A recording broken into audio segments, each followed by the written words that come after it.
What is up, everybody? Welcome back to another episode of the Cinema Wave podcast here at the Culture Wave Media Network. And yes, we are still stranded on Zoom for yet another week. This time, not because of the snow. If you guys are just tuning in, you haven't been seeing, we have a skunk problem, which is lovely, but we're getting through it. It's okay. It's perfect timing for the skunks because there is a lot to talk about with the Oscars. This is our final Oscar predictions preview show that we told you guys the last time we did this, when we got to our final predictions where we would end up.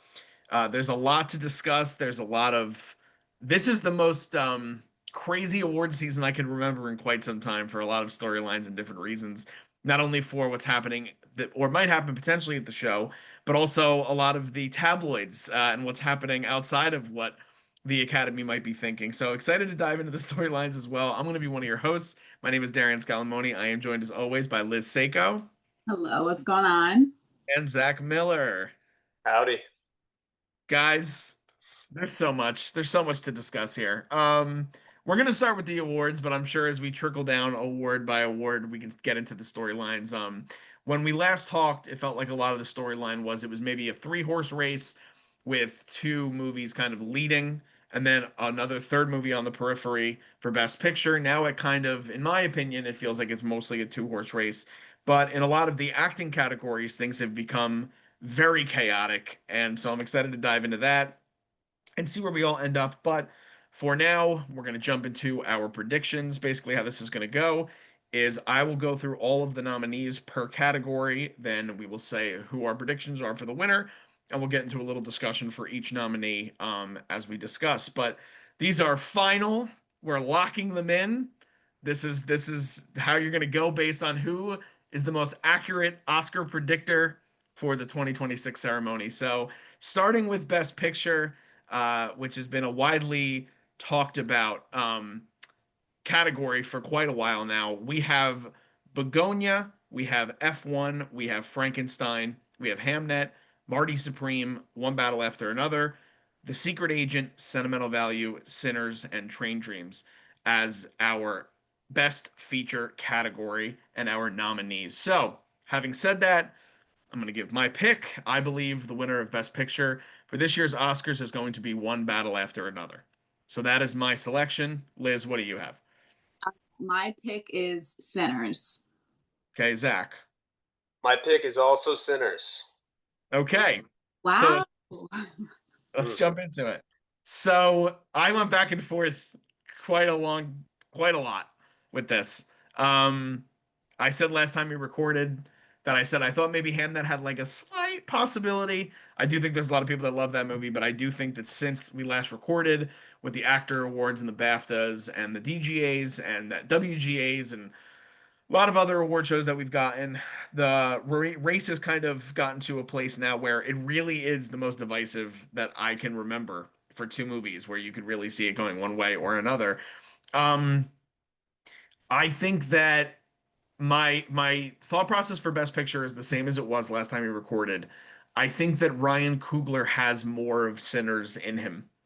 And I think that it's not that he's not going to be awarded at some point during the ceremony, but I do think that in terms of PTA, he's been in the business for a really long time. One Battle is really beloved by a lot of people still. It's not as much of a separator as I think other past awards where it's been like everything everywhere all at once and then a bunch of movies that like people really enjoy. I really think these two movies are like a cultural divider.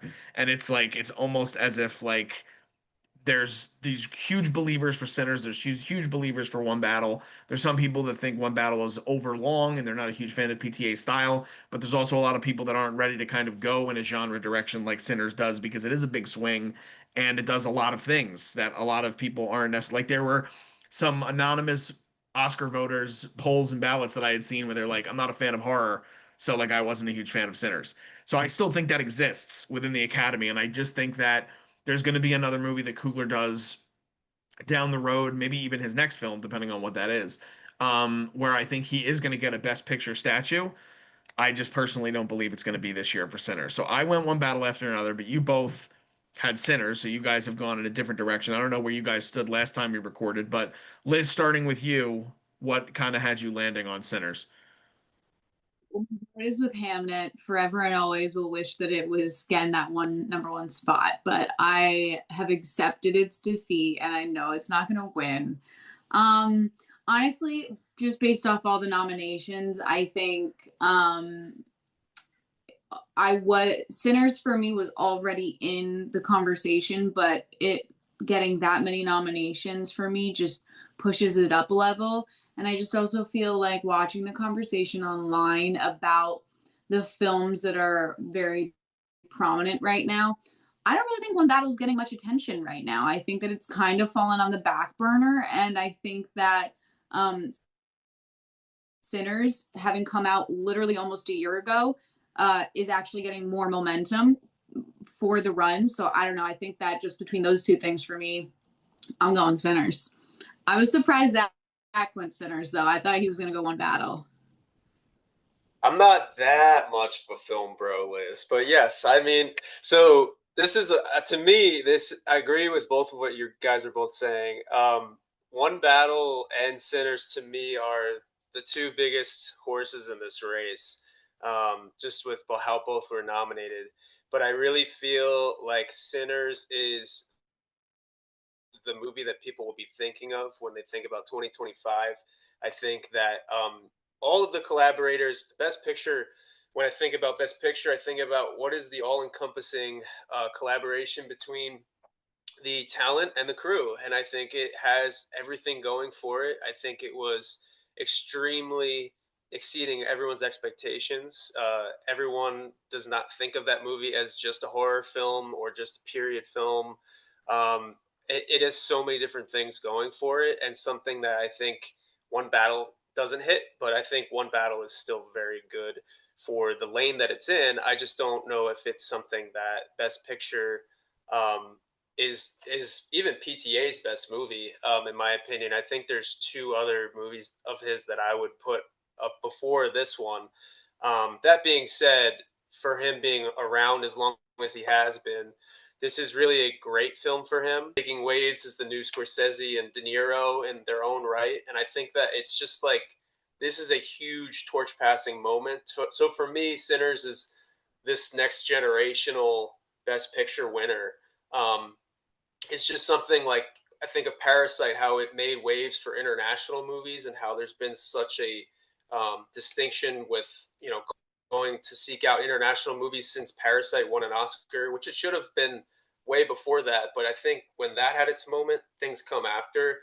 I'm hoping Sinners gets its moment too, where many more films like this and many more creators like this get their moment. Yeah, I think the thing is that I think both of these films are still going to get a lot of recognition on Oscar night.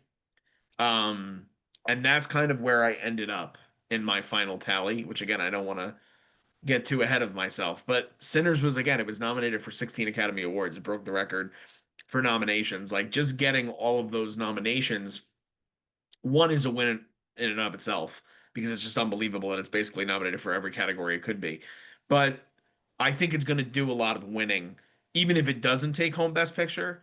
I wouldn't be surprised if it won Best Picture. I'm not sitting here now being like, oh my God, it would be such a shock.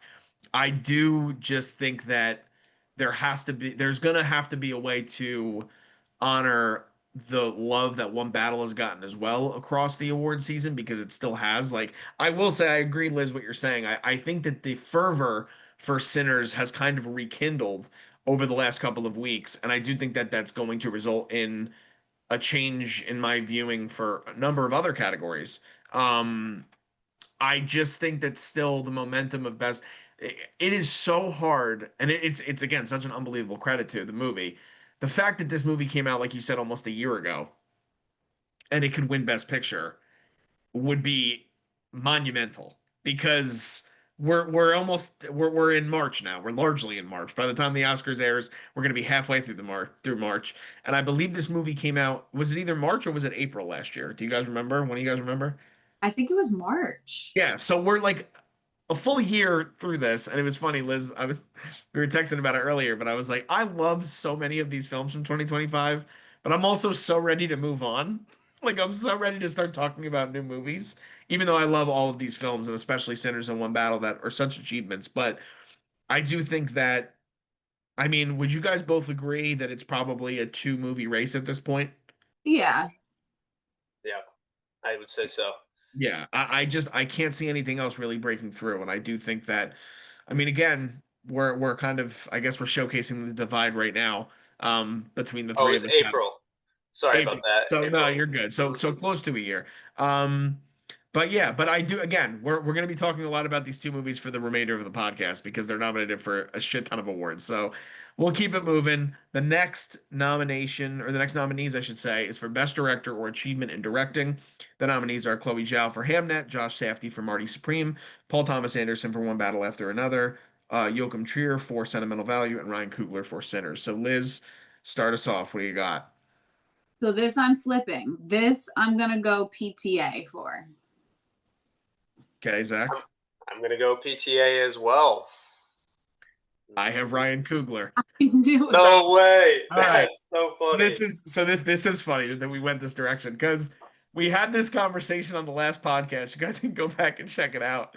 But we all came around to the narrative that this is going to happen. Yeah. In one way or another, this is going to happen.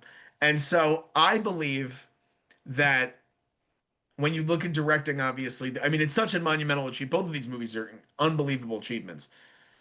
The thing is that there have been other movies like One Battle After Another.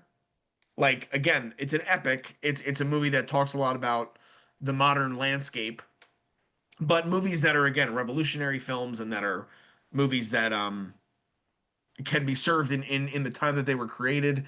And PT has been nominated a number of times and he still hasn't been awarded. And I weirdly still find that to happen still. Because I think that what Coogler was able to craft in terms of not only like I think of it also in the eyes of the voters on how he was able to create IP, basically. Like he made this unbelievable movie that was baked in nothing and created this period piece that has to do with the beauty of music and blend it with genre with vampires and talk about racism and how that was a big part of what was happening in these times. And I think that both obviously again are unbelievable achievements in directing. I said all five of these directors I think could like in a perfect world could win this award because all the direction is so great in all these films. But I think that it's going to be Coogler's moment. I think this is going to be the one where they're going to be like, listen, like we can't take it away from the kid, and he's not a kid. He's in his 40s, I believe, but like he's still very young when it comes to this industry. And I just think that it's going to be a very emotional moment, and I think this is going to be the one where it happens, and then it's kind of I think it's also going to be this weird thing in the room where like this is going to be the award. Like it doesn't matter what wins Best Picture because once Coogler wins this, it's just going to be like wow, man, like the fact that he is in this unbelievable company of winning Best Director at the Academy Awards, which again, a lot of films that win Best Picture sometimes don't even have the director in the Best Director nominees to win that. So I think that that's where the Academy is going to go, and that's where I think Coogler is going to get his shine and he's going to get the award. But what do you two think? Because you guys have different opinions. So Zach, starting with you, where are you at with why did you decide on PTA over Coogler? Yeah. Okay. So we talked a lot about like other awards that happened before the Oscars and the significance of the SAG Award for actors and other festivals and things that happen for crew members. So another prestigious reward that PTA did grab was the DGA award for One Battle, and I'd have to look at the history of it again and how the DGA winners line up with the Oscar winners after it. But that is definitely a huge takeaway for him to take that award for this race. But it's not that I disagree with anything of what you're saying for Coogler. I think it's more of the way that I've seen the Oscars vote in the past, which is for the story of winning the award sometimes. Um, and that being said, I think Coogler also has his own significant story behind his movie. And everyone that has won awards at any award show credits Coogler for the success of the movie. So honestly, if to go with your point, if anyone anyone deserves an Oscar for Sinners, it is Coogler. I just don't know if the Academy will vote that way. I think that PTA continues to put out huge hits and has deep resonance with the arts community and the Academy community. And this is his Scorsese moment where he was unrecognized for an Oscar for the better part of almost 3 decades now in his work. And I think this is his capstone that he is looking for to just get an Oscar. And I think that they will award him for the story, whether he's fully deserving of it against everyone in this category, I'm not sure. But just I would put some money down on just how the Oscars like to pick their winners for this award. Liz, what about you? I emulate everything that Zach said. And then also, essentially, DJ, my thoughts exactly how that you came to it, but the complete opposite. So, like, I think that, like, kind of how you were saying, like, okay, One Battle, like, they have made other films very similar to it. So I think that speaks to the film as a whole. But if you take away just the directing aspect, I think what PTA does directing wise is some of his best work. And I think that, like, in my opinion, the directing award is actually like almost like maybe more prestigious and more of like a career win versus best picture. Like, I think best picture goes truly to whichever picture people are connecting with that year, what they think emulates that year as a staple. But I think directing is like who's pushed the boundary for themselves, who's upped themselves a level, and who are we like surprised by. And I think that just the fact that PTA has delivered so many incredible films and is still able to deliver like these monumental pieces is a testament to him winning. Yeah, I mean, again, I feel very similarly about what I said with Best Picture. Would I be surprised if PTA wins? No, I wouldn't. No. I think that they're gonna flip-flop the awards either way. I just looked this up while we were recording. Uh, the same way that Zach said that he believes and he hopes where things are moving forward in the Academy Awards, where they might be having a more of a diverse take and kind of lean towards their voting. No black director has ever won Best Director. And so I do believe that, again, not to take away that if Sinners didn't win Best Picture, it wouldn't obviously be a massive achievement. But I think the Best Director statue is more important. And I do think that that could also be where they decide to pivot, because even if you look at 10 years ago, Damien Chazelle wins Best Director for La La Land, and yet Moonlight wins Best Picture. And it Mm-hmm. could be a very similar situation. Now, different time, different movies, but again, a very um, black centric based film with Moonlight and an under the radar movie. Not that One Battle is under the radar, but I do think now, again, the conversation has shifted very much in favor of Sinners winning a lot. And I do think that, at least from my perspective, we'll see what you guys decide. But throughout the rest of this podcast, you're going to hear Sinners a lot. So I Yeah. do think that it's still going to get awarded a lot, whether it gets Best Picture or Best Director or not. Um, but I do think that that is potentially where we could see history being made. Could be where Coogler is the first black director to win Best Directing. Because, I mean, the company that he's even in there with, I mean, John Singleton, Lee Daniels, Steve McQueen, Barry Jenkins, Jordan Peele, Spike Lee. Like, these are all directors that are some of the greatest black directors of all time and paved the way for Ryan. And a lot of these directors have gone on the record now, especially Spike, really pushing for the fact that this is a monumental movie and achievement for the black community. So that's where I decided to pivot. I knew we were going to get this way. I just maybe I had a weird feeling maybe we would all agree, but I think it's funny that we flip-flopped on the categories. Um, but that's where we stand. Is there anything else you guys have on director before we move on? No, that's just pretty sad though that no like the list that you mentioned, just those guys, and then thinking of everyone else that came before. But yeah, I'm hoping Ryan comes away with it, even though I put PTA down. But Yeah, yeah. yeah. That would be. It's going to be. I mean, again, probably the two most talked about categories I would say right now. Besides one, we'll get to in a little bit, not the next one, but this next one we're going to talk about is going to be Best Actress in a Leading Role. The nominees are Jessie Buckley for Hamnet, Rose Byrne for If I Had Legs, I'd Kick You, Kate Hudson for Song Sung Blue, Renata Rensby for Sentimental Value, and Emma Stone for Begonia. Zach, starting with you, who do you have? I have Jesse Buckley. I also have Jesse Buckley. Liz? I'm going Kate Hudson. No, I'm not kidding. I'm going Jesse Buckley. I've been going Jesse Buckley since I saw Hamnet in October. I came out of that screening and I was like, this girl's gonna win the Oscar. And I said that and we like chuckled, but like she's gonna win it. So I'm happy for her. Well, I think I chuckled just because your passion was so enthusiastic, which I love, Liz.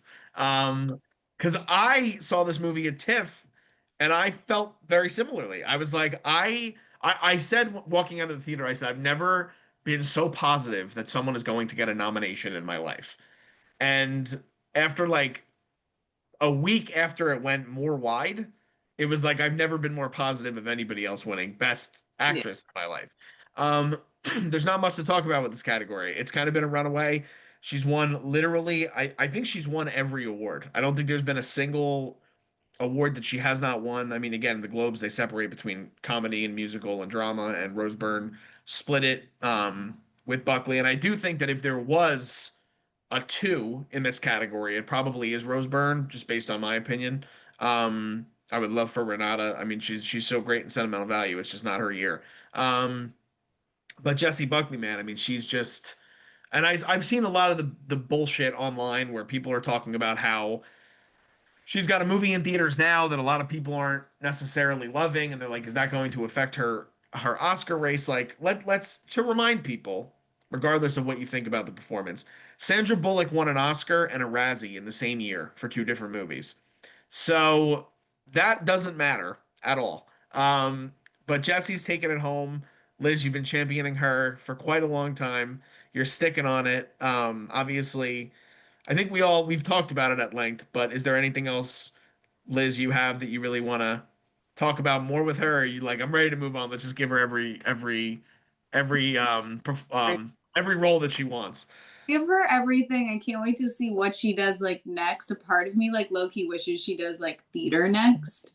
Because she is a big theater head, but like I'd love to just ask her and be like, how like does she know she's winning or is she still doing the like no, like we don't know, like maybe it won't happen. Like, girl, you've won every award. Like, how would you not be prepared to win this? Yeah. Zach, did you have anything else? But do you feel like we've covered Hamnet at length and Jesse Buckley's performance over the last 6 months? No, yeah, I mean, it would be a huge upset if she did not win this award for me. I think that would probably be the biggest surprise of the night. Because there's some very tough races in the Oscars, but not this one for me. I mean, very good performances, like you said, but the way that Jesse is singularly carrying a movie is incredible. She has, made waves among fans for the last couple of years with her work, and she's really getting the spotlight she deserves. So I mean, what Chloe and her were able to collaborate on with Hamnet is just something that everybody needs to see. Whether you're a fan of just big movies, you need to give this a shot. Like this is just a masterclass in how you can put all of your emotions through acting, subtleties, explosiveness. It's just such a raw performance. It feels like so many great performers and their past movies into one. So yeah, I mean, it's just like I said, would be a huge surprise if she does not win the award. Yeah, I would say that the two guarantees of the night would be Buckley, 100%, I would lock in, and then K-pop Demon Hunters for Best Animated Feature. Those are the two that I would be very surprised if anything else winds up happening. But as we cross over to the other leading role, this has been a very big topic of debate for quite a few months here at uh, the Cinema Wave podcast for a lot of different reasons, but we'll see where we end up. This is Best Actor in a Leading Role. The nominees are Timothee Chalamet for Marty Supreme, Leonardo DiCaprio for One Battle After Another, Ethan Hawke for Blue Moon, Michael B. Jordan for Sinners, and Wagner Moura for The Secret Agent. I am so pleased to finally lock in that my pick for this is Michael B. Jordan for Sinners. Liz, who do you have? As controversial as my opinion is gonna be, I have receipts and I'm ready to back up my reasoning of why I think Timmy is still going to win. Okay, you're saying Timothee Chalamet. Zach, what do you got? Man, I've been calling Michael B since it came out. I'm going with my boy Michael B. I'm hoping he comes away with it. So I was planning to come into this to give Zach all the props in the world because the last time we talked about this, and I think you even said if we go back, you were like, I would love for Michael B to win. Do I think he's gonna win? I don't really know. You're like, it's a tough race, but you've been rooting for him regardless for quite a long time, and you did pick him. So kudos to you, Zach. Um, yeah, this fucking category spun on its head, dude. Like, holy shit. Now, I want to say, I think that this might have been a tag team effort from Zach and I, because I've been saying for quite a bit now that the Academy doesn't like actors that want to act like little punk bitches. And that's what Timmy's been doing. And I wanted Timmy to win this award. I was praising his performance for quite a long time. And it's not to say that Michael B's performance isn't great, because I think he does really good work in Sinners. He's playing two different characters. I know it's really interesting timing again, but like around the same time that the most recent Timmy controversy came out was when there was the whole thing where Wunmi Masaku was talking about how Michael B separated the performances of Smoke and Stack with the dimples versus the no dimples, depending on who the character was.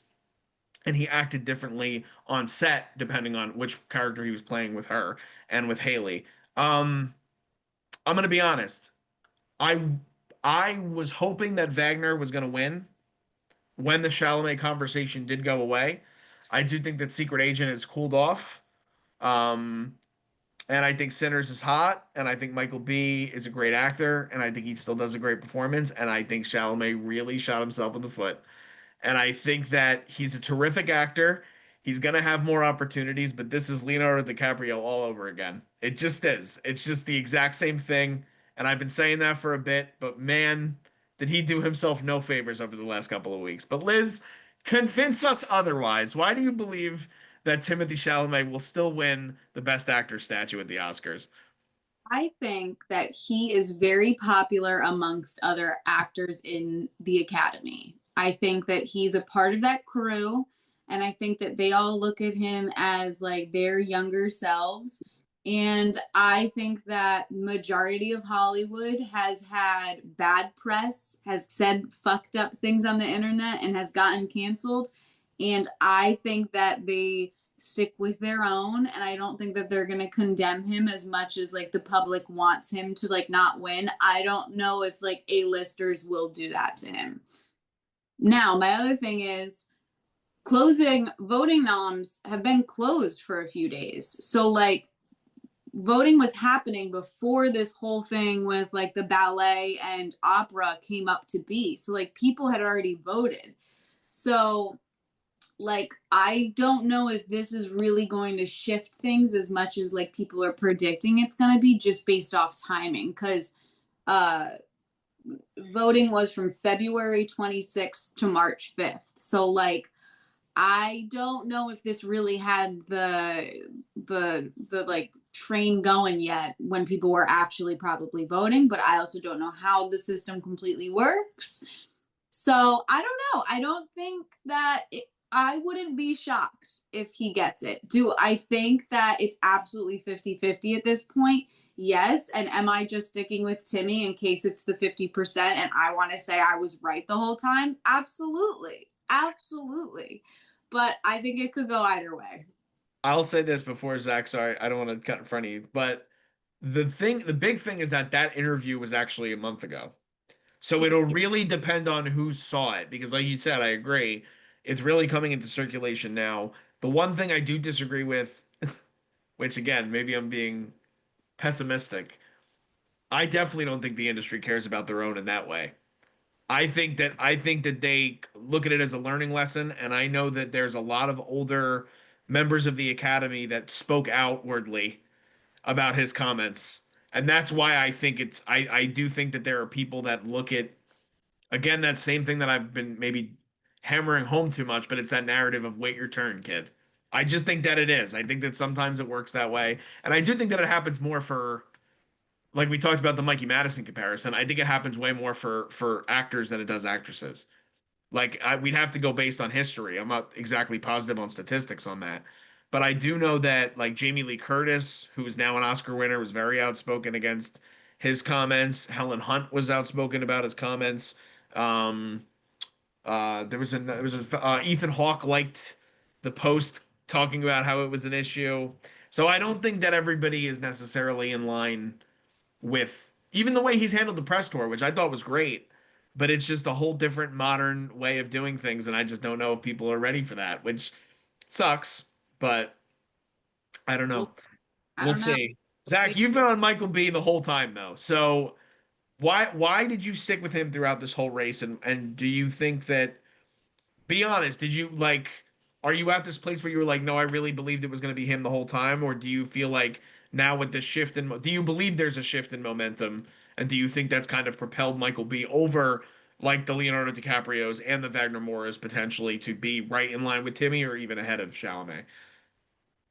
Yeah, no, it's a good question because I think I was waiting for the whole year to develop. Most importantly, because this was an April release with Sinners, I knew there was a lot coming out still, so I was never 100% certain that it was going to be one guy. Like I think there's just so much of the performances that it's hard to keep track of everything at the same time. But I really think that once Marty Supreme came out, I thought that that was his biggest competitor for this award. But I think that there's something to be said. It sucks now that the conversation of this award has come across the controversy of Chalamet's comments because this category should just be about comparing the other's work. And it sucks that also the bogging down of other Marty Supreme controversy has tainted other nominees within the Oscars.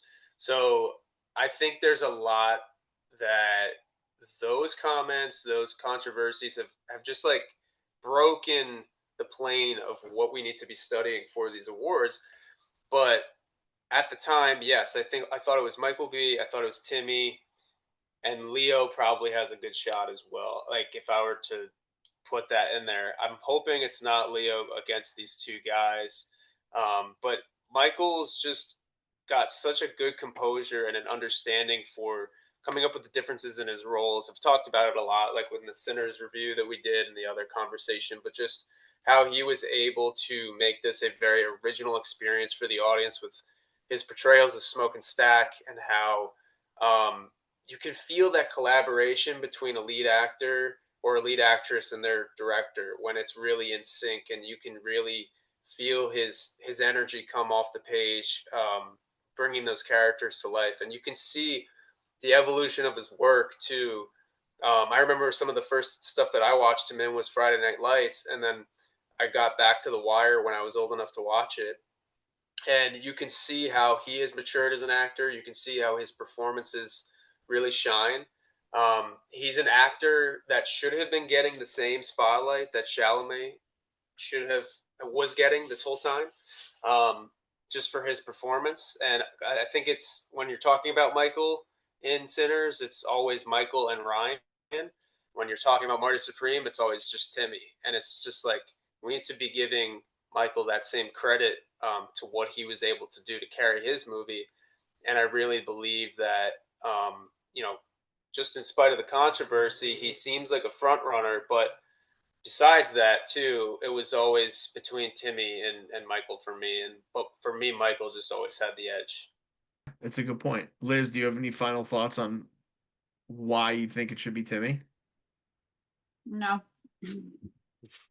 You just believe I mean, again, I get it. It's definitely, I think between him and Wagner, it's hard for me. I think they're both really great performances, but I do think that, I think everything Zach just said rings true a lot. And I do think that it's at least the most compelling best actor race in a while. Yeah. And I do agree, Zach. I wish the conversation was not because of the politics of Hollywood is why we were going this way, but we still have to make predictions, and I just don't think he's gonna win. So We shall see. we shall see. We are next going to Best Actress in a Supporting Role. We're starting to get into these categories now that are like a lot of especially the acting categories. It's the first time in a long time that there's a lot of, it can go a lot of different ways, which is very exciting for awards night. So hopefully a lot of people will be tuning in. But the nominees for Best Actress in a Supporting Role are Elle Fanning for Sentimental Value, Inga Ibsdottir Lilias for Sentimental Value, Amy Madigan for Weapons, Wunmi Masaku for Sinners, and Tiana Taylor for One Battle After Another. Liz, we're starting with you. Who do you got? I'm gonna be a part of the train and jump along with you guys on the Amy Madigan role. Okay, Liz is Amy Madigan. Zach? I'm going Amy Madigan. I also have Amy Madigan. Okay, so a clean sweep. Liz finally jumped on board. We Liz, convinced her. we got to start with you because you were going, I don't get it. I don't know why this is going to happen. So tell me why you believe that Amy Madigan will take home the Oscar for Best Supporting Actress. I think that this is a very strong category. And I think that is where she's sneaking in between the cracks. I think, DJ, you and I have talked about this category probably more than anything because you just kept trying to convince me that it was Amy. And I just kept being like, I don't know, like, where did you like I was shocked when she was getting the attention that she was getting. And I think maybe it is because of like, yes, it's an iconic role. I have seen so many iconic horror roles, so I think I'm just very surprised that the Academy is finally going this route. Am I happy about it? Yes. Am I surprised? Yes. But I think what it is that because they're all five such strong performances, I think that it's now leaning toward Amy to be that career win of giving her some like her flowers finally, since they're all such strong performances that are like canceling each other out. Zach, what about you? Sorry, Thoughts? I was on mute. Yeah, no, I echoing a lot of what Liz is saying too. I feel like this is a little bit like PTA's nod for directing. I think that Amy just really elevates Weapons though, and I think that she brings that sense of terror and tension into her role just by the uncertainty and the the uncertainty in her spells and everything else, like her backstory, but just the confidence and the composure that she also has and possesses in what she's trying to do with her sinister role as Gladys. I think there's just so much that she brings to that performance that had another actor done it, the debate is could someone have done it better? We don't know, but also Gladys is so important to that story that if that character doesn't work, it's kind of a little bit flimsy of a horror movie, and there's a lot less of horror tension in the performance. She was just an awesome, great surprise. I was really thinking the movie was going to bank on the supernatural element more, but having Gladys be the powerhouse of the dark nature of the town and the leader behind all of it was just really compelling stuff. But yeah, and then along with her career, I think she is very deserving. This is a very stacked category. Inga would be my second pick, and then I would probably go Elle Fanning after that. But yeah, Amy, I think for her to even get into this category, as Liz was saying too, as a horror actress, um, or an actress in just this movie, but like it was very surprising to see her added to this. So I think that the Academy will recognize her for it. Yeah, I think that I echo everything you said, Zach. First of all, especially with the whole movie, Weapons hinges on this performance because if it comes off schlocky, it doesn't hit the same way. And I do think that Weapons was that movie. There's always one every year that is like one of those genre movies that tries to break through that people are like, and sometimes it happens. Like last year, I think The Substance was really a big shift. Like one of the bigger shifts that we'll look back on and be like, wow, they're really starting to expand what they're doing in terms of these categories and looking at different types of movies because Weapons is a movie that, as beloved as it is by critics and by audiences, it still only garnered, I believe, one Oscar nomination. It was for this performance.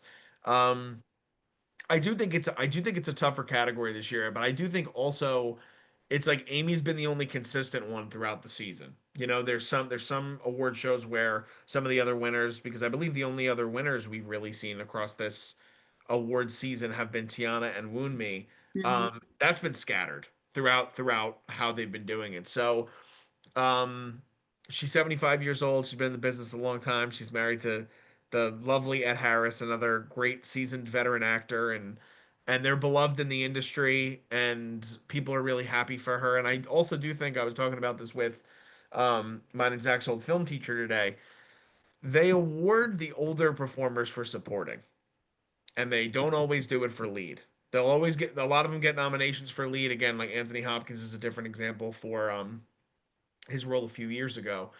But like you think about like more recently, some older actors that get nominated, they don't always wind up taking home the award if it's a lead performance. While supporting, I do think that there's room for obviously the supporting roles are usually the more showy, and they get a lot of the buzz around this time. So I do think that this is going to be kind of the feel good story of the Oscars. Amy Madigan being a veteran of the industry, winning supporting actress, and I hope she does. I think it would be really great, not only for her and for the industry, but for again the horror genre, like you said, and trying to get a different, diverse kind of audience recognized for these awards. They need to, you know, kind of celebrate some other films that not everybody sees all the Oscar baity movies. Weapons is a movie that was beloved by a lot of people, and Aunt Gladys is a character that people dressed as for Halloween. So it's it's an iconic character. Um, Next, we have Best Actor in a Supporting Role. Uh, this to me is the most challenging category because when you talk about the fact that literally every actor has won an award on this awards tour, so it actually literally can go any way. I'm curious to see where you guys ended up, but the nominees are Benicio del Toro for One Battle After Another, Jacob Elordi for Frankenstein, Delroy Lindo for Sinners, Sean Penn for One Battle After Another, and Stellan Skarsgård for Sentimental Value. Zach, starting with you, who do you got? Okay. So this is a really tough category. There's a lot of heat in this category, man. If I was going for what I want, it would be Delroy Lindo. If I was going for what I'm picking, it is Sean Penn. Okay, I have Stellan Skarsgård for Sentimental Value. Liz? I am Sean Penn. Okay, so I wouldn't be shocked if it's Sean Penn, even a little bit. Uh, this is one of those categories that I kind of went a little bit with my heart, and I don't mind doing it. Um, I I think it's between Penn, Lindo, and Skarsgård. Uh, Same exact sentiment that I said with Amy Madigan. Delroy and Stellan are two well-respected, beloved, seasoned actors that have been robbed of nominations before, that are both getting their first Oscar nomination. I know it's Stellan's. I'm pretty positive it's Delroy's. Um, and so my whole thought process, and again, this is me being hopeful.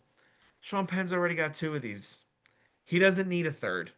Sean Penn doesn't need a third Oscar. His performance is fantastic. I know that that's not what this is about. It's about the best performance in the category. And Sean Penn's performance was iconic. And a lot of people are going to remember it. And it might be the only thing they remember from One Battle, which is why I understand why people would go that way. But I also did see some actors in the anonymous ballots talk about how great Stellan was in this movie and the fact that they said they wanted to honor Stellan even though it's a leading performance, which Liz and I did talk about. It is really a leading performance, but it ended up in supporting, and that's why I think there is a possibility that he wins. Would I be shocked if he doesn't? No. Would I be shocked if Sean Penn wins? No. Would I be shocked if Delroy wins? No. If Jacob or Benicio win, it's a different story. But they did win critics and they won Golden Globes, so it is possible. They were on the road to this, but we'll see what happens. But Liz, why did you well, I think you've been on Sean the whole time, but what made you finally kind of lock into Penn's performance? I just think kind of what you were saying about supporting actress is like these roles tend to be a little bit showier. And I think that Sean's performance just to me is like an entire transformation of character. Like he's embodying, he's doing things with his body differently than he normally does. Like he's really transitioning into this character that he's created. Versus Stellan, yes, I think it's amazing acting work, and I would love for him to finally win. I just don't know if it is pushing him outside of like his typical box that he does for like performance wise. Um, would I be disappointed though? No, of course not. Like I'd love for him to win. I just think that Sean Penn's role has that showiness that they want for their supporting roles to win. Yeah, I think that's totally fair. Zach, what about you? Yeah, I think that's actually a really good way to put it, Liz. If I look at the people that did work outside of the box from what they typically do in this category, I would say it's Jacob Delroy and Sean.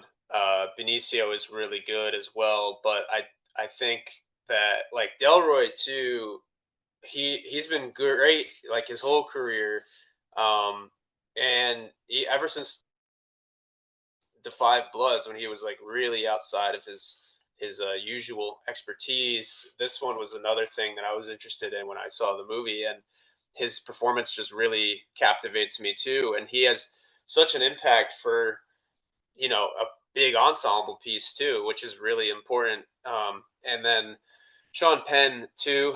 I agree with you, DJ. I think he doesn't need another one technically, but I do believe that he is the strongest in this category. Like his villainous demeanor in the movie and the way that he carries himself, like Liz was saying, is just so original and unique to the guy that he is. He could have. One shot bet. We got your pick. That's what's most important. Ryan Coogler was sabotaging my stream. Yeah. He might have been. He might have Yeah. been. All right, but at this point, we're gonna move on to the screenplay nominations, which have been another. This has been something we talked about for a while, and I feel very confident that we're all gonna have the same selections here. Maybe I'm wrong. This could be the first below the. I guess this is kind of below the line category where we'll all have the same. But starting with original screenplay, we have Blue Moon nominated. We have It Was Just an Accident, Marty Supreme, Sentimental Value, and Sinners. I believe. Who are we starting with for this one? I already lost track. Is it Zach? I just did the last one. You just did the last one. All right. So I will Yep. start. I am going to say Sinners for original screenplay. Liz, what do you have? Sinners. Zach? Sinners. Not much else to say. It's a category that I do think it's probably the weaker of the screenplay categories this year. Blue Moon is in there, which half the audience that saw that movie fell asleep during it. It was just an accident. I haven't had a chance to see it yet, but I know Zach has said a lot of great things about it. Um, I just don't think it has the same fervor, obviously, that Sinners has. I think Sentimental Value has like a slight chance here because if they don't give an award to Stellan, or again, it doesn't win a lot of other awards, I think it could win. But I actually do have it later on for another award, so I do think they'll give it its flowers. But again, kind of what I said before with Coogler and directing, he created this story from scratch, and it's a very it's one that's culturally significant, and it hit the zeitgeist at the right time. So, Liz, do you have anything else to add to original screenplay? No, I agree. I agree. I think that it's just an incredible like original idea, and I think that they're gonna let everybody know that it's a great screenplay. Zach, what about you? I think it's the most original out of all of the stories here, and I think it's the best one. There you go.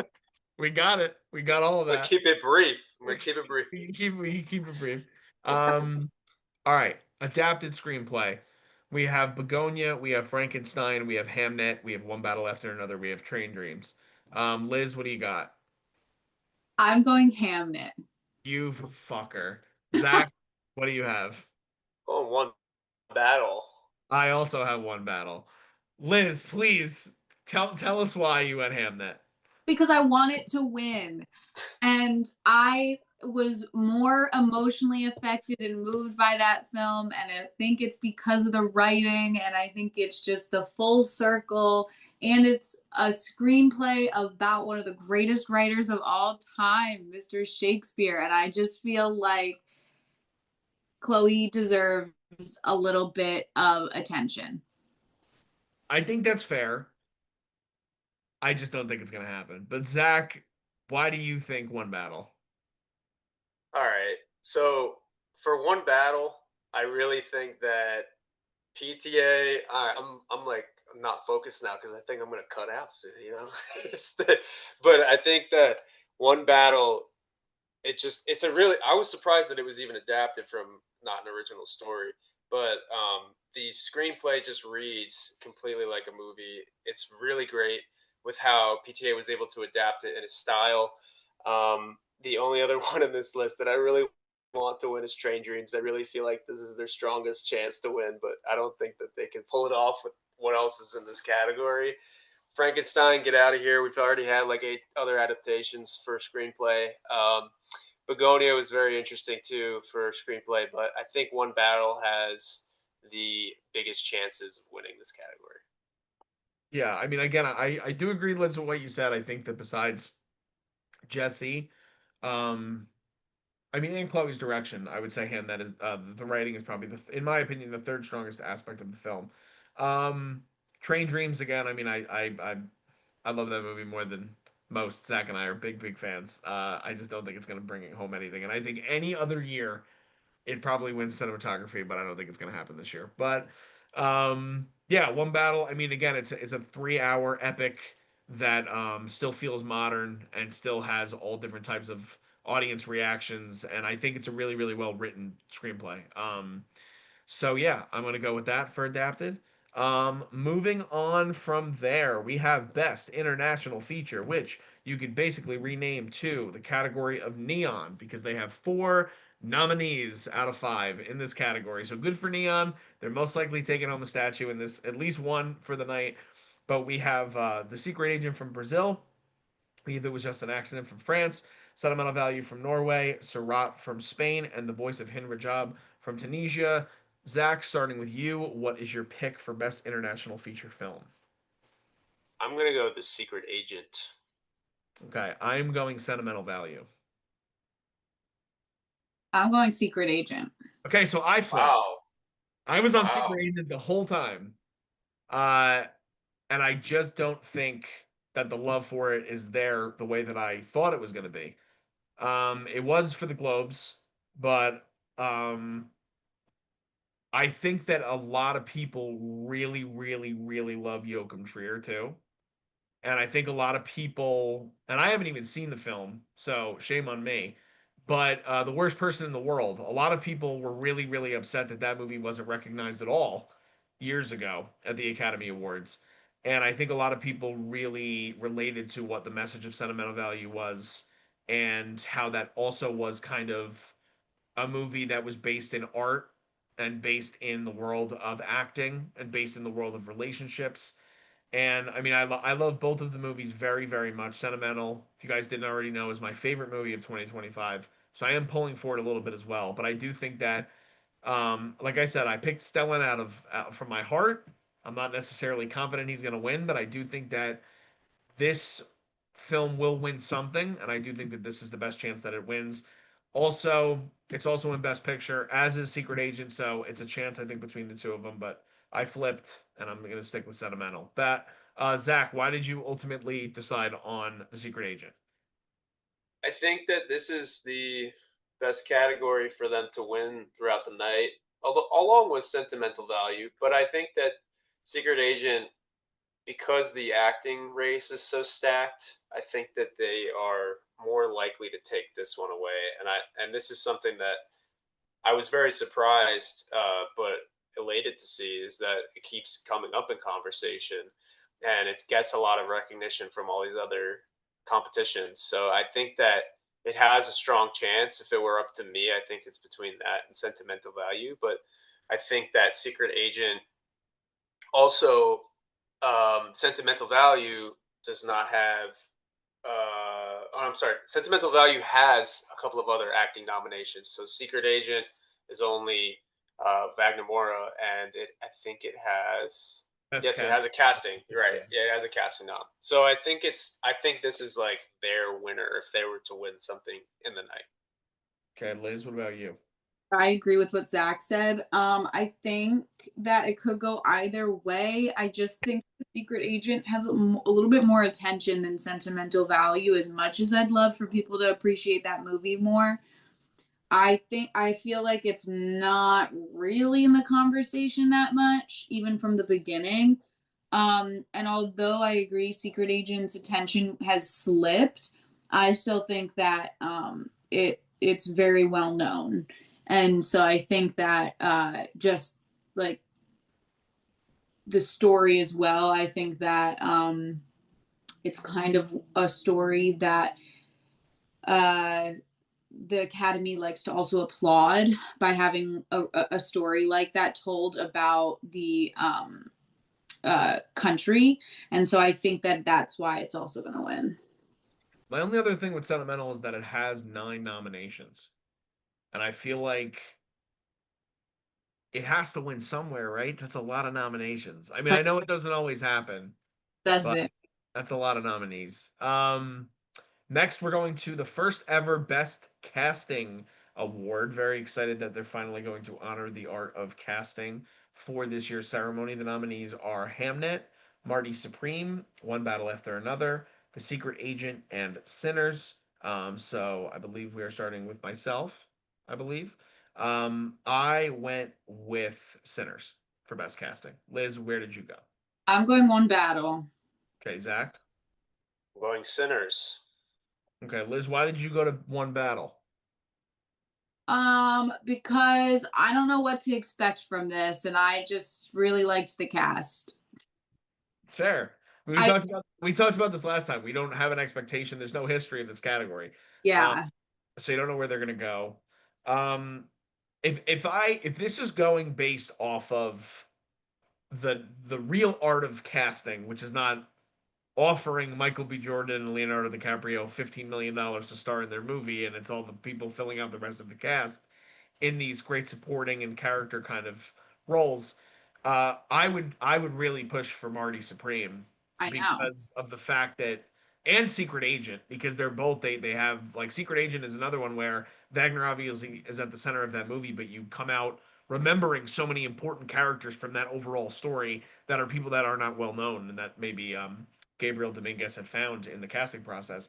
But you're right, we don't know where they're going to go with this. Sinners, I just think that again, it's another award for them to take home, and I think that they garnered 3 acting nominees across the 4 big categories. So that's why I decided to shift there and go with Sinners overall for casting.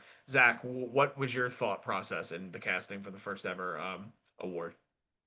Yeah, this one was also between me and or Sinners and Marty Supreme because I think Marty Supreme also just has that element of they casted non-actors and they casted them really well in positions that they could have easily floundered in. But I think that they hit their marks with every part of that story. And I like if I were to think of Marty Supreme, I'd think about the characters he met along the way and the crazy situations he got himself into based off of who he met. So Sinners is also very good at that too. It's a little bit more. I mean, Marty Supreme is definitely a little bit more liberties with improv. Sinners is a little bit more of an opera or conducted in a specific way. But I think that Sinners just feels very cohesive with how each character plays a major role off of one another. They have a big impact later on, and you can't see it coming. Sinners just has everything that you want out of a mixed cast. And Marty Supreme, I feel like everyone was there to service Marty, which is a big part of the story, obviously. But I think Sinners is like they have their moments to service Smoke and Stack as well as the narrative itself, and their backstories are equally as important as Smoke and Stack's. That's well put, Zach. I agree. I'm glad you Again, heard all of that. yeah, we did. We heard all of it. Don't worry, you didn't cut out. We're knock on wood. You've been good so for a little bit now. But yeah, it's gonna be a category that will start to over the next couple of years to kind of be able to kind of see the results and see where the academy leans and where they Mhm. decide going. But one category or one award that's been a category for quite a number of years now is best cinematography, which is our next category. We have Dan Lowson for Frankenstein, Darius Kanji for Marty Supreme, Michael Bauman for One Battle After Another, Autumn Durald Arkapaw for Sinners, and Adolfo Veloso for Train Dreams. Liz, where did you end up for cinematography? Sinners. Zach? I'm at Sinners too. I am at Sinners 3. Yay. Uh yeah. Yeah, we locked another one in. Yeah, I mean it's been a lot of the conversation. It's a tough category looking at just how good the cinematography was all around in all of these movies. Great year for the lens and the people behind them. But Autumn Durald Arkapaw, I mean Zach, you touched upon this a lot last time we talked. Um, but she'd be the first female to win in the category. And I do think that, again, what a time for Sinners to make history in a lot of different ways than in this way as well. So, Liz, is that part of the reason you went that way? Or also, do you want to talk a little bit about why this movie stands out to you cinematography wise? Yeah, I mean, one of the first things that anytime I think back onto Sinners, I think of is just the that specific shot when we're going through the different generations of music history, and I think to just conceptualize that and then also make it realistic and work and make the audience understand it takes a level of talent and technology, and to me, that's what the cinematography award is meant to be. It's to applaud the people for one, their tech ability, but then also their creativity with it. And I think that she messages that perfectly. Zach? Yeah, I would agree with what you said earlier as well, that in any other, We fucking jinxed it, dude.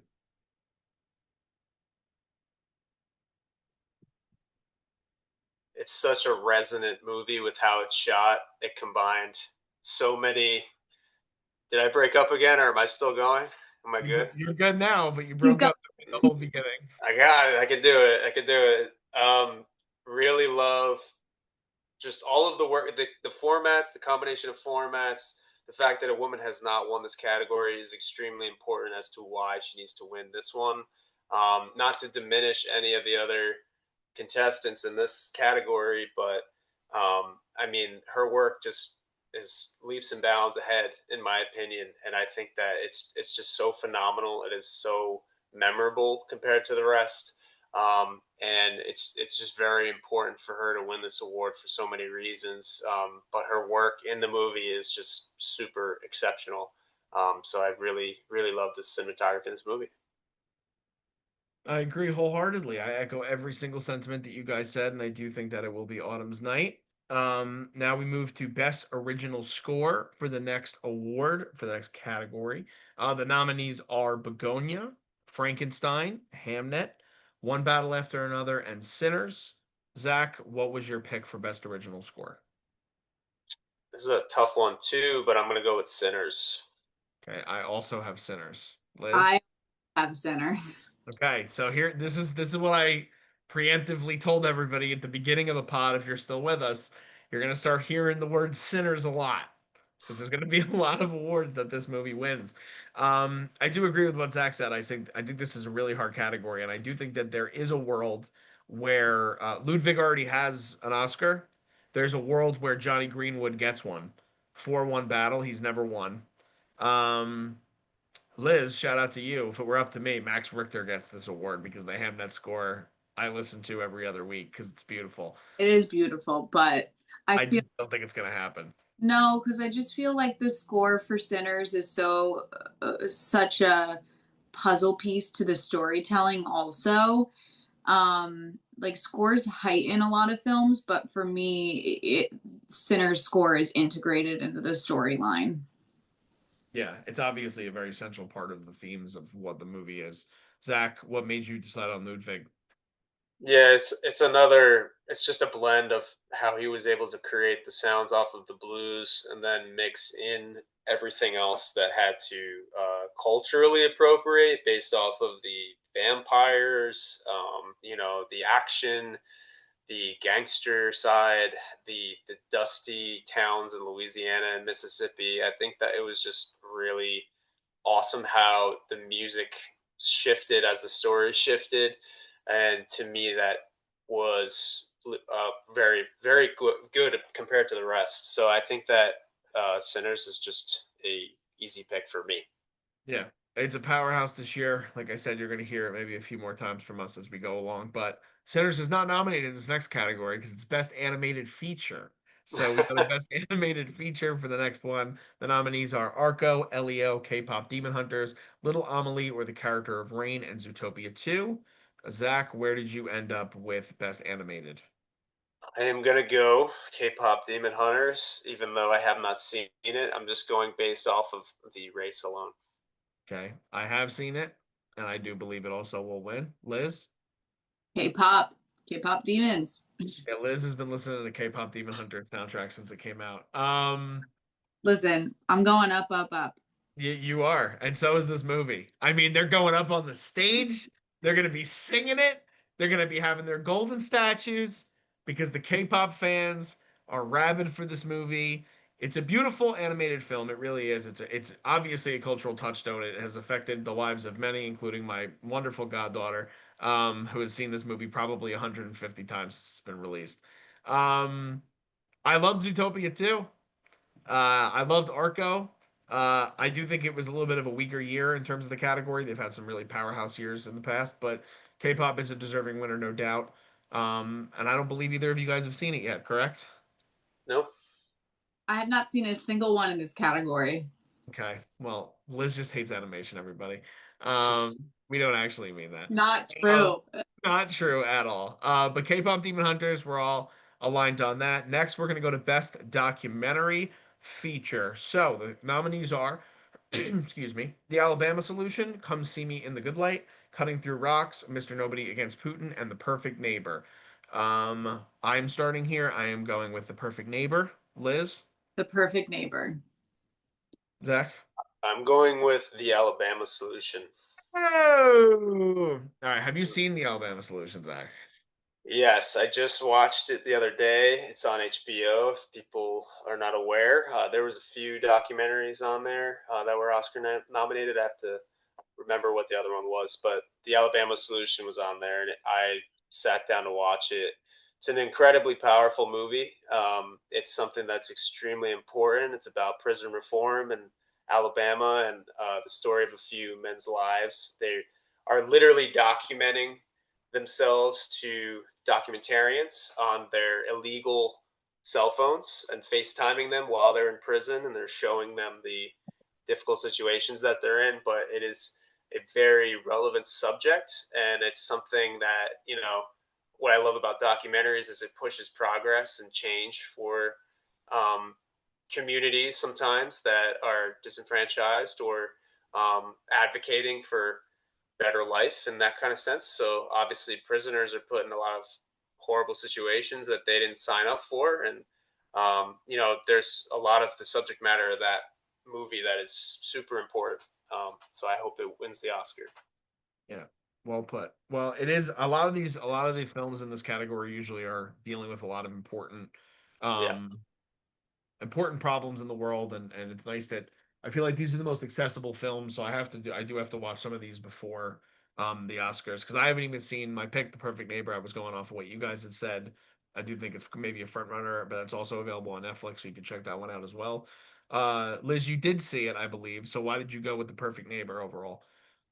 Because it's the only one that I've seen out of the category, and it's a very well done documentary and very uh relevant to the times and a fucked up situation. And so I'm picking it because I just don't have anything else to compare it to as well.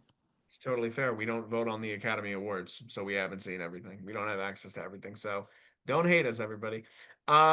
Next category. The Zach Miller Award, aka Best Production Design. The nominees are Frankenstein, Hamnet, Marty Supreme, One Battle After Another, and Sinners. Liz, what did you pick for best production design? I'm going Hamnet. Okay, Zach. Ooh. All right, this is a little controversial maybe, but I'm going Marty Supreme. Okay, I went Frankenstein. So Wow, this might be the first category we have three different answers. it is. Yeah. Um, Zach, I'll let you go. I will say that if I wasn't picking Frankenstein, I'd probably say Marty Supreme. And Jack Fisk is very deserving. But tell us why you decided to go with Marty Supreme in the end. I think the last conversation, Oscars conversation, was I was pretty on board for Frankenstein. I still think it's probably going to win. But my pick, I'm gonna just stand with Marty Supreme on this one, just because of how immersed you were in the 1950s, and it didn't feel like you were just getting glamour of the 50s. It was very raw, very curated with research, and it was really distinct with just how it played off his story and the attention to the color palette, the details, all of the historical boundaries that they put the story in was just very impressive, even down to the little elements of the streets in Chinatown and the New York streets that they're running through, Japan. There's just a lot of really important work in that movie that is through the design. But Frankenstein, I would put as my runner-up as well because it's just so huge and so vast, and it's like a classical movie. But going into you, Well, DJ, yeah, I was gonna say with Marty Supreme, I think it's one of those examples of production design that is kind of being hidden by what the movie is. To where a lot of typical audiences might not kind of understand really the importance of the production design in that movie. So I think a lot of it is going to be, again, you got to think about all the people that vote on these awards. You have the craftsmen and women as well as um, the people that are in front of the camera for a lot of this stuff. So maybe, hopefully, they kind of honor something like that. And Jack Fisk, who's been nominated a number of times, but Liz, you went with Hamnet. I know you talked about that last time, and you were strong about that one as well. So you just kind of still feeling strong about it, right? I just love the production design of the forest work, the coldness of the house that they eventually move into. I mean, the design of the crowd in the Globe Theater. I think that it's some very iconic moments. Even when eventually Will goes to London, showing how drastic of a place it is. I just think that the without the production design, that film would not be as moving or memorable. Fair take. Um, I went with Frankenstein for the epic nature that Zach talked about. I think that it's a movie that we've seen tons of these Frankenstein adaptations, but Guillermo really went for it, and Netflix really gave him the money to go for it, and it shows on the screen. I think that um, a lot of the craftsmanship of what that movie is the reason why it works for a lot of people. I loved Frankenstein. There are some people that like Frankenstein. There are some people that really didn't vibe with Frankenstein at all, but I do think that a lot of people overall do look at that movie and they still want to honor the craftsmanship of what they were able to achieve with that movie. And so that's where I think they wind up doing it with this category and maybe with the next category, which is best costume design. Um, I don't have the nominees up yet, but I'll get them up in a second. The nominees are Avatar, Fire and Ash, Frankenstein, Hamnet, Marty Supreme, and Sinners. I believe we are starting with Zach. Zach, where are you at with costume design? yeah. This one I am going Frankenstein because I loved it so much. It's great. I also went Frankenstein. Liz? Frankenstein. Okay. Yeah, I mean it's a movie where so much is defined by the era that they're kind of doing this in. I do think that there's a chance Hamnet wins in this category. Um, I do think that there's a chance that Ruthie Carter wins again for Sinners. Um, but I still think that if they are going to find a way to honor Frankenstein, it's probably in this category. Liz, you feel the same? Yeah, I just feel like even like the costumes that Mia Goth wears are next level and really thinking outside the box compared to the other films. So I feel like it would kind of be a real big disappointment if they don't win. Zach? I was gonna say too. the shot of Mia Goth with the veil flowing Mm. across her face, that was one of my favorite shots of the year.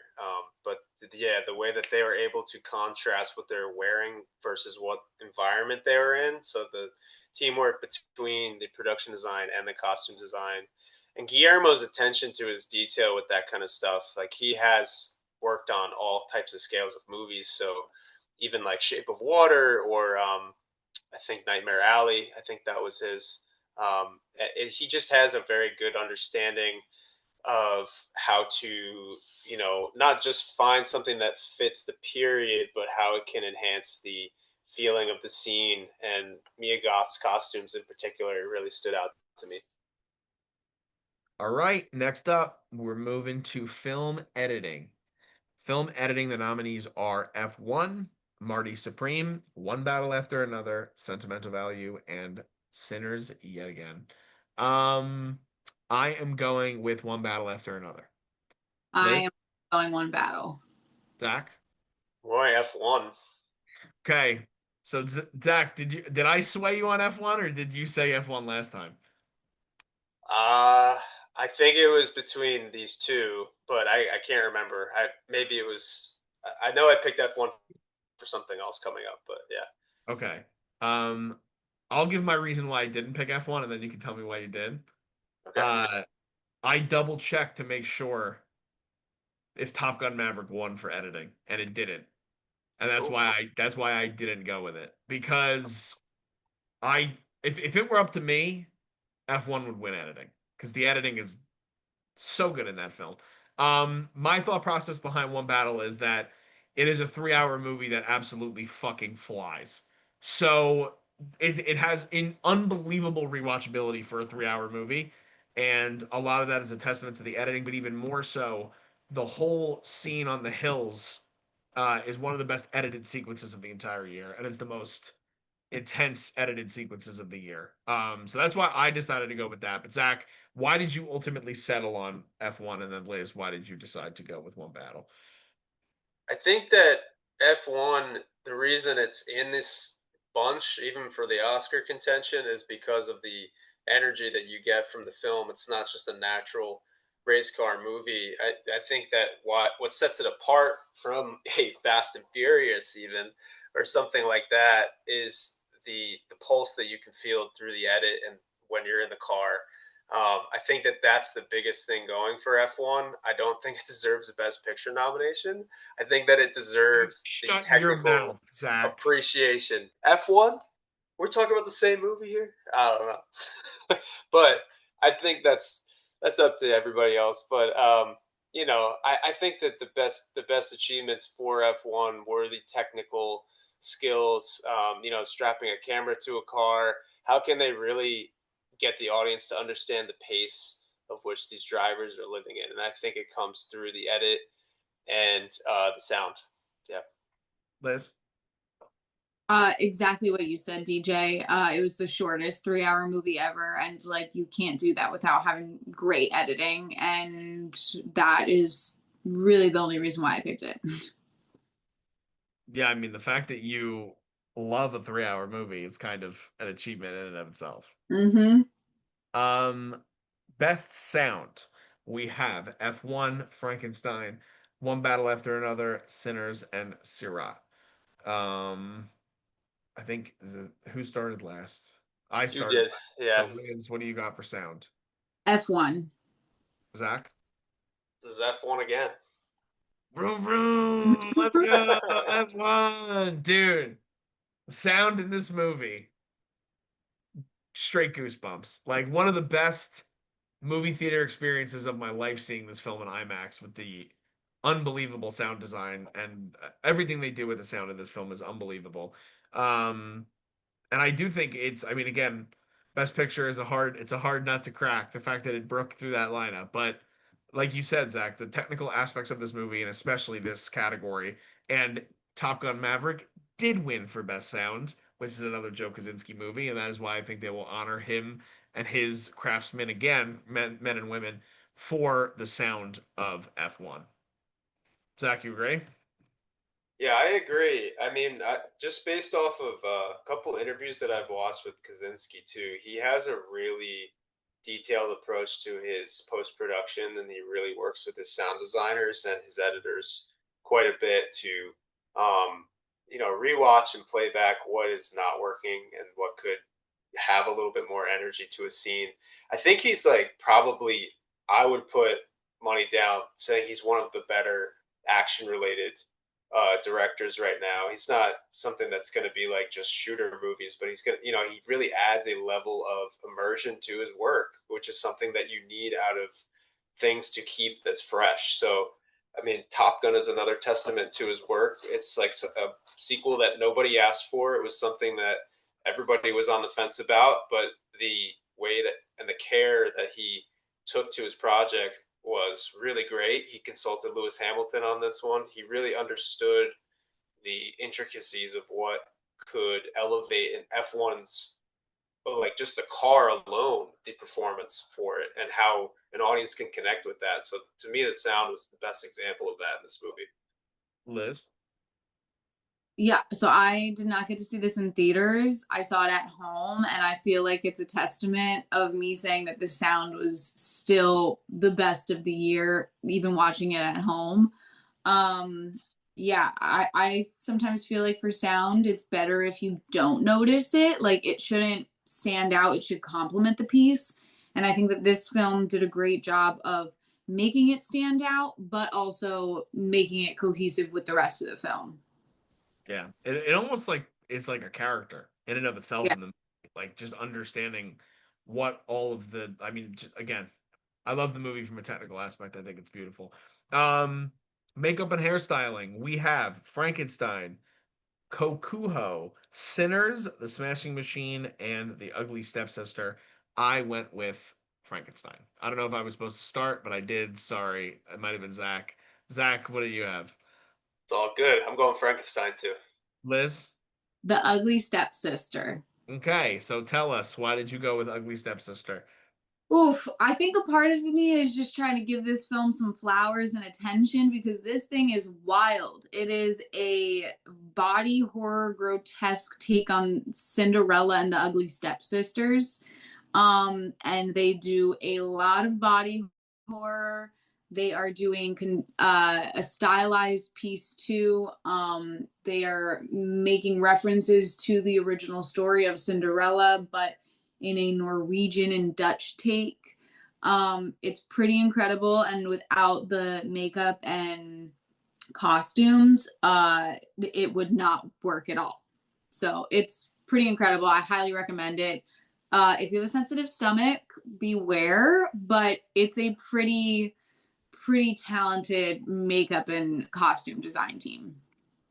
Yeah, I haven't had a chance to see this movie, so I couldn't properly assess. But I do think that just looking at the design, the unique design of the Frankenstein monster, um, and how Guillermo crafted that and made something different than what we're accustomed to, uh, I think it's a look of Frankenstein that's going to stand the test of time. And I do think that it's just another example of how the Academy could try to honor what Guillermo did with this movie and the craftsmanship of all the people that were involved. So, Zach, why did you decide on Frankenstein? Yeah, exactly what you were talking about too. I think that he just reinvented a little bit of what the monster was supposed to look like as well, which is something that kept it fresh. And then he really had good attention to just the gore involved and that kind of stuff with all the surgical elements that Victor Frankenstein does.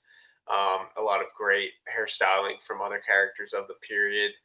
That to me is also a movie where the makeup and hairstyling has to be good, or else you're kind of taken out of the movie. And they nailed it. I thought it was great. It was fresh too. But yeah, it was very good all around in that movie.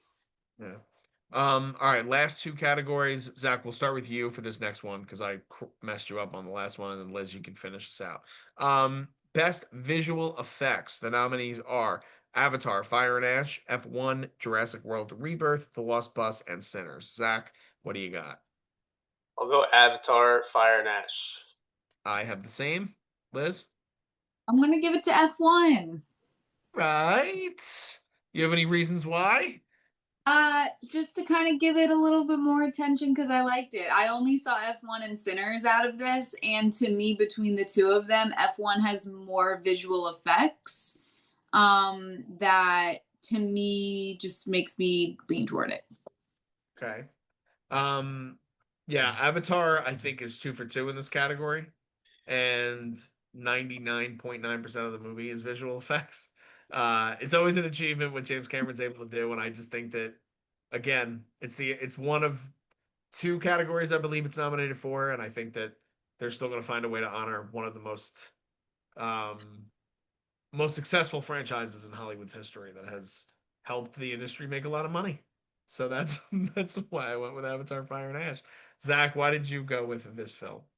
Well, Sean would have cut my throat if I said Jurassic World Rebirth, but I think Avatar though is really like it just always as much as I'm not like the biggest fan of that series, you have to give it its flowers for how it improves its visual effects every single time. The motion tracking and all of the motion capture that they do with the visual effects is just next to none. Like there's no other films that can do it at that level and that scale.